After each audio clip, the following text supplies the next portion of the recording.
కాకినాడలో జాతర సందడి హోరెత్తుతోంది. అమ్మవార్లకు చెల్లించే బంగారం ధరలు నానాటికి పెరుగుతున్నాయి. అయితే బంగారం ధరలు పెరిగినా భక్తులు మాత్రం వెనక్కి తగ్గడం లేదు. కోరిన కోరికలు తీర్చిన తల్లులకు మొక్కులు అప్పజెప్పాల్సిందేనంటూ బంగారాన్ని ముట్టచెబుతున్నారు.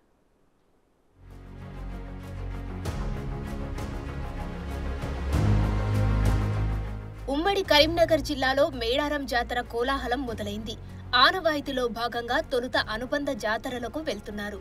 ఇంటి వద్ద అమ్మవారికి మొక్కులు చెల్లిస్తుంటారు. అందులో భాగంగా ఇంటి వద్దనే బంగారం సమర్పిస్తున్నారు. చాలా మంది భక్తులు నిలువెత్తు బంగారాన్ని సమర్పిస్తారు.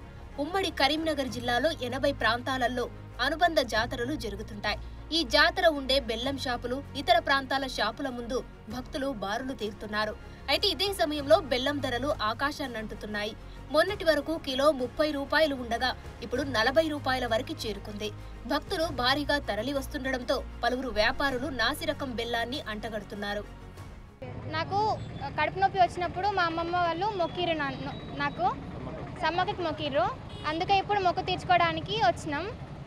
బెల్లం జోకిచ్చిర్రు, నాయత్తు బంగారం వేసిర్రు. పల్లె పట్నం అనే తేడా లేకుండా సమ్మక్క సారలక్కను కొలుస్తుంటారు.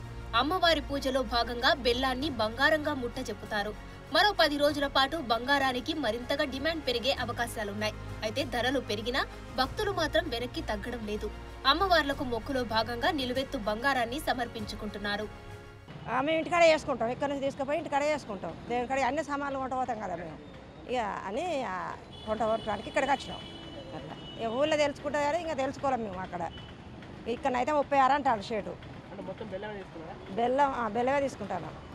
అమ్మవార్లకు సమర్పించేందుకు నాణ్యమైన బంగారం అందుబాటులోకి తీసుకురావాలని భక్తులు కోరుతున్నారు. నాసిరకం బెల్లం నియంత్రణను అరికట్టాల్సిన అవసరం ఉందన్నారు.